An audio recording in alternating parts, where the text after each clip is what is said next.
అందరికీ ధన్యవాదాలు. ఈరోజు సభ ముఖ్య ఉద్దేశం ఏమిటంటే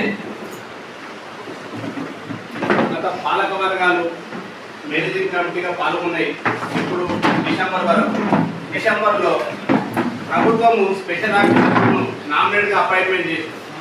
అప్పటి నుంచి డిసెంబర్ నుంచి ఇప్పటి వరకు ప్రభుత్వం నామినేట్ చేసిన స్పెషల్ ఆఫీసర్లు ఉండే దాని ప్రకారం ఈ పాలకవర్గ సభ్యులందరూ హైకోర్టును ఆశ్రయించడం జరిగింది.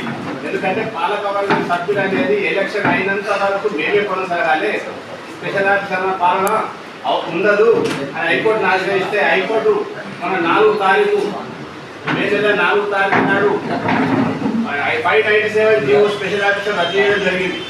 అటు స్పెషల్ ఆఫీసర్ రద్దు చేయడంతో ఇప్పుడు ఇంతకుముందున్న పాలకవర్గం ఏదైతుందో కమిటీ వాళ్ళే పాలకవర్గం చైర్మన్, వైస్ చైర్మన్, డైరెక్టర్గా పాల్గొనాలని కోర్టు ఆర్డర్ ప్రకారం ఈ సమావేశం ఏర్పాటు చేయండి.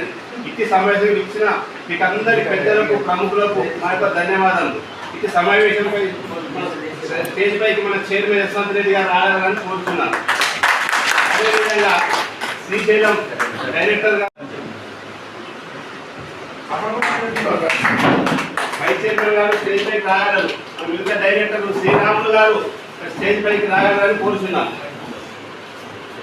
ఈ ఛానల్కి ఇట్టి సమావేశానికి వచ్చిన అందరికీ నా యొక్క హృదయపూర్వక ధన్యవాదాలు.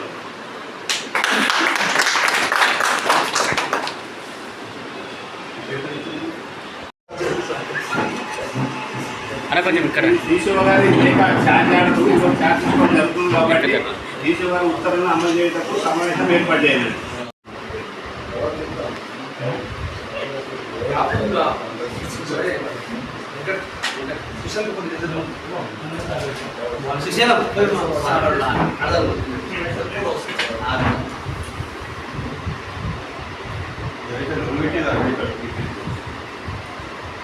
పేరు చూసుకుంటారు పేరేం కాదు.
దూరమే చేస్తారు కదా వాళ్ళు.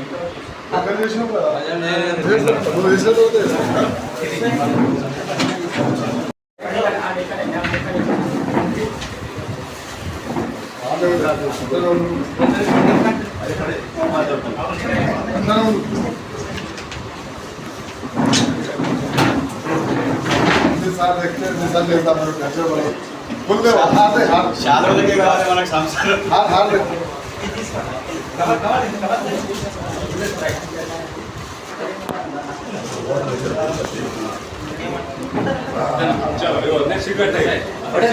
నేనే పెట్టి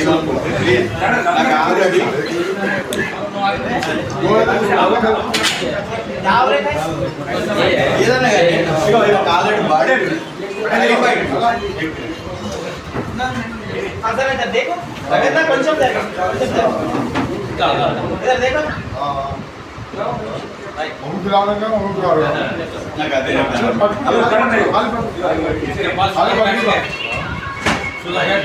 आगे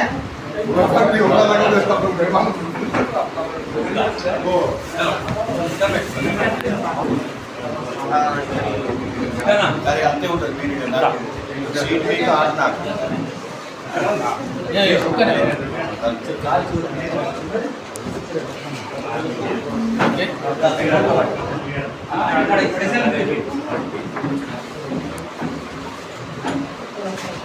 కొన్ని నిమిషాలు నేను డైరెక్ట్గా వెళ్తాను శ్రీశైలంకు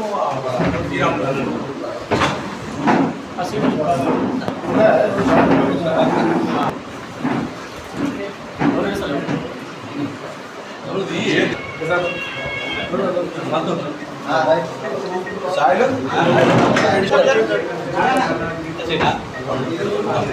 కనిపిస్తలేదు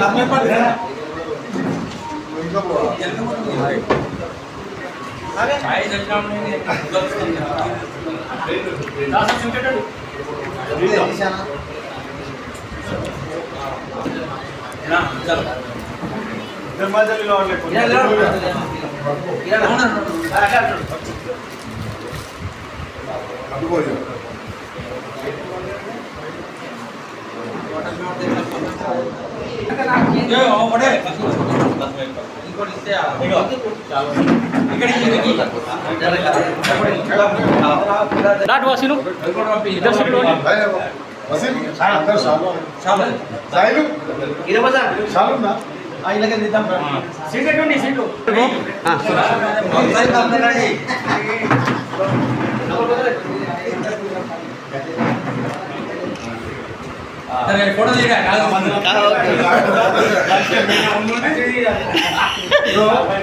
వెంకట వచ్చింది పడాలి ఇక్కడ ఉండాలి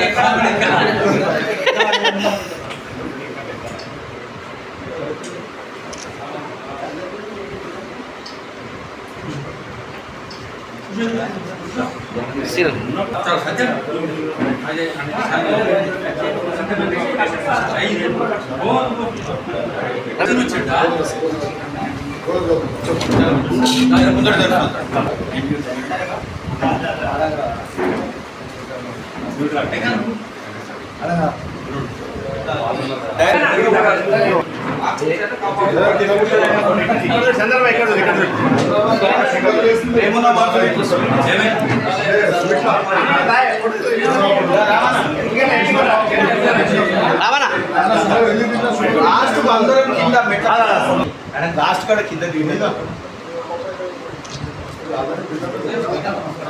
నాకు ఆల్రెడీ బాడీలో ఉన్నాయి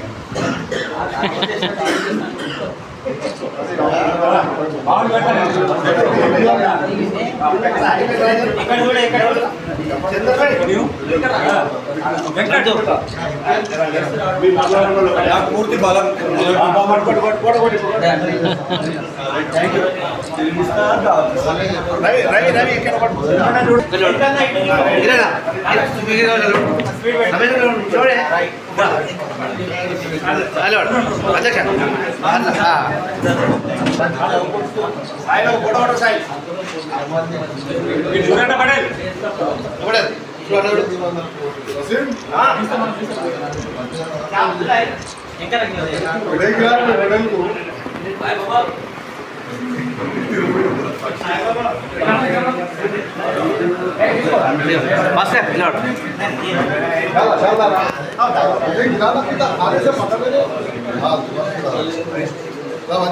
సాయిబాబా నమస్తే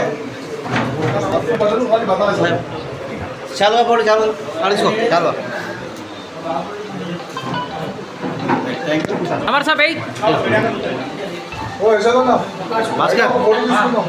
నేను మాట్లాడదా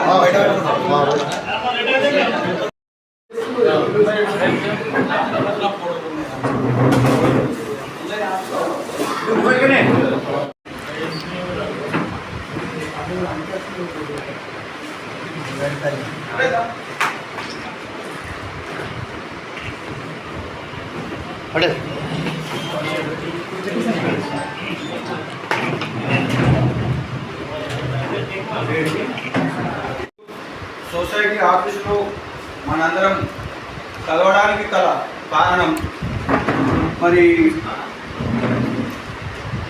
ఎలక్షన్ పీరియడ్ అనేది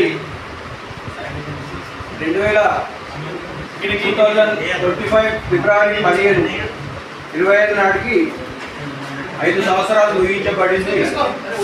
ఆ రోజున ఇప్పుడు వచ్చిన గవర్నమెంట్, కాంగ్రెస్ గవర్నమెంట్ ఎక్స్టెన్షన్ ఇచ్చింది. ఒక 6 మంత్స్ ఎక్స్టెన్షన్ ఇస్తూ మళ్ళీ నెక్స్ట్ ఎక్స్టెన్షన్ అనేది ఇవ్వకుండా మన పర్సనల్ ఇన్ఛార్జిలను నియమిస్తూ మరి 597 జీవో అనేది తీసుకొచ్చి దాని ద్వారా మన అఫీషియల్గా గవర్నమెంట్ డిసిఓ ఆఫీస్ నుంచి పర్సనల్ ఇన్ఛార్జీలను ఒక్కొక్కరికి ఒక 5 6 సొసైటీల చొప్పున ఇన్ఛార్జి ఇవ్వడం జరిగింది. మరి మేము ఏం అడిగినాము గవర్నమెంట్ను అంటే, మరి ఎక్స్టెన్షన్ ఇస్తే మాకే ఇవ్వండి, లేదు అనుకుంటే ఎలక్షన్కు వెళ్ళండి. మరి ఎలక్షన్కి వెళ్ళినప్పుడు ఇంతకుముందు రాజశేఖర్ గవర్నమెంట్లో కూడా 5 years పీరియడ్ ఉంటే 2 ఏళ్ళు ఎక్స్టెన్షన్ ఇచ్చారు, 4 టైంలు. మరి కేసీఆర్ గవర్నమెంట్లో కూడా 5 years టర్మ్ ఉంటే 4 సార్లు అంటే 2 years ఎక్స్టెన్షన్ ఇచ్చారు.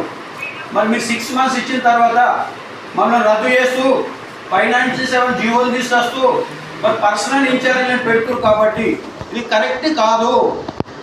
ఏ రకంగా అంటే ఇది రైతులలో కూడుకున్న వ్యవసాయ సహకార సంఘం. రైతు షేర్ అమౌంట్ల ద్వారా ఇక్కడ తీసుకునే జీతాలు కానీ, ఇక్కడ పెట్టే ఎలక్షన్ ఫండ్స్ ఖర్చు కానీ టోటల్గా సొసైటీ భరిస్తుంది. ఏ గవర్నమెంట్ నుంచి కూడా 1 year కానీ ఒక 100 రూపాయలు కూడా సొసైటీకి సహకరించలేని అసలు గవర్నమెంట్లు మరి మీరు జీవోలు పెట్టుకుంటూ మీ పర్సనల్ ఇన్ఛార్జీలను పెట్టుకుంటే ఆ సొసైటీలు అనేటివి కనుమరుగవుతాయి. సొసైటీలు నష్టాలకు ఊపిపోతాయి. మన అక్కడున్న స్పెషల్ ఆఫీసర్లను కానీ, నామినేటర్లను కానీ ఏ రైతు సంప్రదించలేని పరిస్థితి, ఒక లోను అడగలేని పరిస్థితి, మరి మాకు ఈ పని కావాలని అడగలేని పరిస్థితి.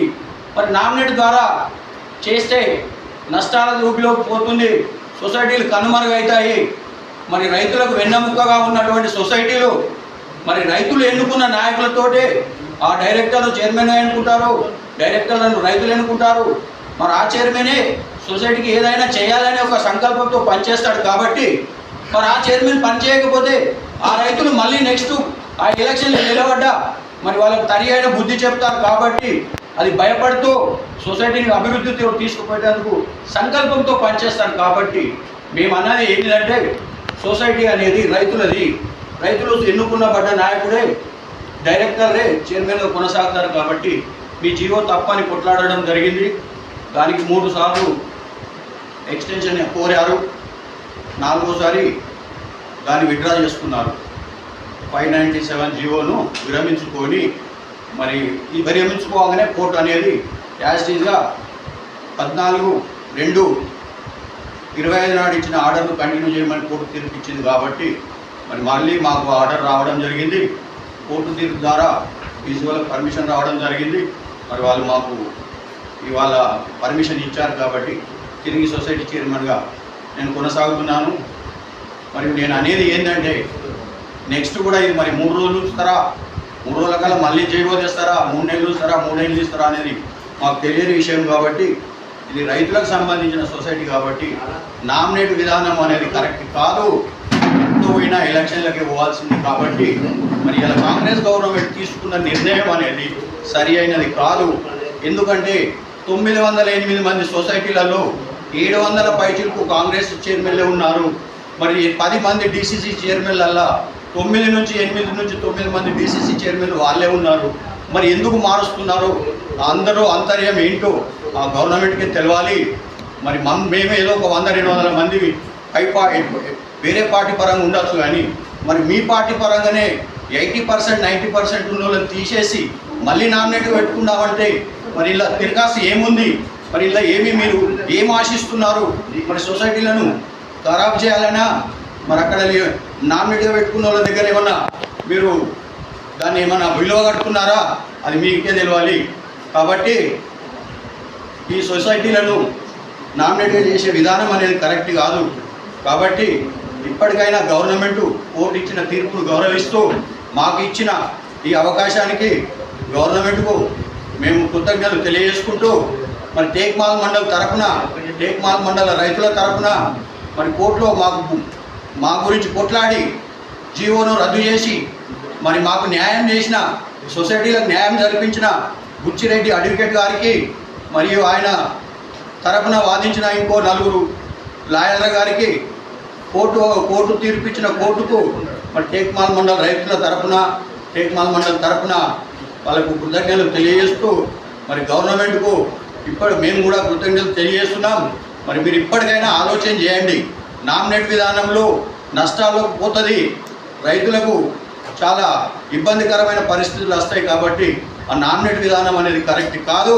మీరు అవసరం ఉంటే ఎలక్షన్ పెట్టండి. మీరు గవర్నమెంట్ ఉంది, మీరు డెవలప్మెంట్ చేస్తాము, మేము ఇన్ని చేస్తాం అన్ని చేస్తామని చెప్పి మొత్తం మీరే సొసైటీ గెలుచుకునే ప్రయత్నం చేయండి. అది కరెక్టే, అది రైతులు తీర్పిస్తారు కాబట్టి అది రైతుల ఆ తీర్పుకు అందరం గౌరవంగా ఉంటాం. కాబట్టి నామినేట్ విధానం అనేది కరెక్ట్ కాదు. మీరు ఒకవేళ మళ్ళీ నామినేట్ విధానం తీసుకువచ్చినా దాన్ని మేము కోర్టు ద్వారా మళ్ళీ మీకు ఇదే తీర్పు వస్తుందని మీకు మీ అందరి తరఫున మరి కోర్టుకు మరి మా బుచ్చిరెడ్డి అడ్వకేట్ గారికి కృతజ్ఞతలు తెలియజేస్తూ మీ అందరికీ పేరున టేక్మాల్ రైతులకు మరియు నా తోటి డైరెక్టర్లకు మరియు పత్రికా మిత్రులకు మరియు నా తోటి నాయకులకు, పార్టీ లేకుండా ప్రతి ఒక్క నాయకులకు, ఈ పార్టీ ఆ పార్టీ కాదు, నాకు సహకరించిన ప్రతి సొసైటీ అంటేనే గుర్తులేని పార్టీ గుర్తులేని ఓటు. కాబట్టి ఇది రైతులది, దీనికి గుర్తుండది. ఎలక్షన్ వరకే ఈ పార్టీ నుంచి నిలబడరు, ఆ పార్టీ నుంచి నిలబడరు అనేది ఉంటుంది. ఎలక్షన్ తర్వాత ఏ పార్టీ లేదు, ఒకటే ఒక పార్టీ. సొసైటీ అనేది రైతులది, ప్రతి ఒక్క రైతు అందరికీ సమానమే. నామినేట్ అనే విధానం వస్తే అది కాంగ్రెస్ నామినేట్ చేసింది అని టీఆర్ఎస్ వాళ్ళకు, బీజేపీ వాళ్ళకు, ఇతరులకు ఇబ్బంది కలుగుతుంది. కాబట్టి అలాంటిది కరెక్ట్ కాదు. మరి మీరందరూ టేక్మాల్ మండలు రైతులు కానీ పెద్దలు నాయకులు పార్టీ పరంగా లేకుండా అందరూ నాకు సహకరించినందుకు పేరున మీ అందరికీ నా యొక్క ధన్యవాదాలు తెలియజేసుకుంటూ మరి నేను మీరు ఏమైనా సలహాలు సూచనలు ఇచ్చేది ఉంటే మరి నేను ఎన్ని రోజులు ఉంటానో తెలియదు. ఇప్పుడు ఉన్న సీజన్ ఏంటంటే రైతులకు ఇబ్బందికరమైన పరిస్థితి. ఒడ్లు ఎండియాని కుప్ప నూపుదామంటే వానమోగలేతుంటుంది, కుప్ప నూపుదామంటే మ్యాచర్ రావు. కాబట్టి ఏ రైతు కూడా చింతించవలసిన అవసరం లేదు. ఓన్లీ సొసైటీ సెంటర్లే అని కాదు, ఐకేపీ సెంటర్లు కానీ, డిసిఎంఎస్ సెంటర్లు కానీ, వేరే సెంటర్ ఎప్పుడున్నా ఏ రైతుకి ఇబ్బంది కలిగినా నా నంబర్ మీ అందరి దగ్గర ఉన్నది. కాబట్టి నాకు ఫోన్ చేస్తే నేను వితిన్ 1 అవర్ లోపల అక్కడ సెంటర్ను సందర్శించి మీకు నేను న్యాయం చేకూరుస్తానని నా యొక్క నంబర్ మీరు ఇబ్బంది పడకుండా రైతులు నాకు ఫోన్ చేయవలసిందిగా కోరుతున్నాను. ఏ సొసైటీ అని కాదు, ఏ సెంటర్ రైతైనా నాకు ఫోన్ చేయవచ్చు. నాకు ఇక్కడ ఒడ్లు అంటే నేను వస్తా, మీకు నేను సహకరిస్తా. మీరందరూ సహకారం ఇంతప్పటికీ నేను ఇంతవరకు మీరు ఈ పదవిలో కొనసాగుతున్నా. కాబట్టి ఆ పదవికి న్యాయం చేయాలంటే నేను మీకు సహకరించాల్సిందే. మీ వెన్నంటే ఉంటా. ఏ రైతుకు ఇబ్బంది ఉన్నా ఒక చైర్మన్గా కాకుండా ఒక రైతు బిడ్డగా మీ వెన్నంటూ ఉంటానని టేక్మాల్ మండల్ రైతులకు మనస కర్మ వాచ చెప్పుకుంటూ నాలో ఏవైనా నేను తప్పులు చేసినట్టుంటే నాకు సరిదిద్దుకోవడానికి కూడా మీరందరూ నాకు సహకరించాల్సిందిగా కోరుకుంటూ మీరు ఇంకేమైనా సలహాలు సూచనలు ఇస్తే మరి మా డైరెక్టర్లకు కూడా చెప్తున్నా, ఇప్పటికైనా సహకరించండి. పెట్రోల్ పంపు దాన్ని ఏదో ఒక ఎంక్వైరీ పెట్టి దాన్ని ఏ విధంగా అయిందో చెప్తున్నా, మీరు నాకు సహకరించండి. వితిన్ 15 రోజుల లోపల పెట్రోల్ పంపు రన్నింగ్కి వచ్చే విధంగా నేను తీసుకెళ్తా, పెట్రోల్ పంపు నడిచే విధంగా నేను నడిపిస్తా. కాబట్టి మీరందరూ నాకు సహకరించాలని కోరుకుంటూ మరి సెలవు తీసుకుంటున్నాను. ఇంకేమైనా సలహాలు ఇచ్చేటోళ్ళు ఉంటే ఇవ్వవచ్చుగా కోరుతున్నాను. ఇప్పుడు 2 రాములు 3 ఉన్నారు. నాకు శ్రీరాముడు వచ్చి డైపింగ్ నా దగ్గర నా డైరెక్టర్ ఉన్నాడు.